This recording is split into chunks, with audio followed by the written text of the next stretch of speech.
तुम हथियार थोड़े रखते हो या बहुत, घरों से निकल आओ और अल्लाह के रास्ते में माल और जान से जिहाद करो। बिस्मिल्लाहिर्रहमानिर्रहीम। अस्सलामु अलैकुम वरहमतुल्लाहि वबरकातुहू। नाज़रीन, मैं हूँ हाफिज़ नफीस अब्बासी और आप देख रहे हैं मेरा यूट्यूब और फेसबुक चैनल।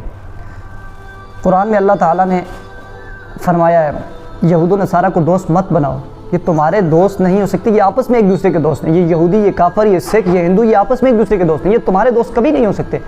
मैं अभी अपनी स्क्रीन पर अल्लाह रब्बुल इज़्ज़त का ये फरमान चला रहा हूँ।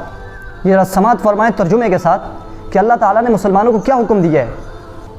जब वो यहूद व नसारा इन काफरों के साथ, इन हिंदुओं के साथ जब वो लड़ेंगे तो किस तरह उन्होंने लड़ना है, ये ज़रा खामोशी के साथ समात फरमाएं इसको। तुम हथियार थोड़े रखते हो या बहुत, घरों से निकल आओ और अल्लाह के रास्ते में माल और जान से जिहाद करो, यही तुम्हारे हक में बेहतर है, बशर्ते के समझो। अगर माल गनीमत आसानी से हासिल होने वाला और सफर भी हल्का होता तो ये तुम्हारे साथ शौक से चल देते, लेकिन मुसाफत इनको दूर दराज नजर आई तो उज्र करेंगे और अल्लाह की कसमें खाएंगे कि अगर हम ताकत रखते तो आपके साथ जरूर निकल पड़ते।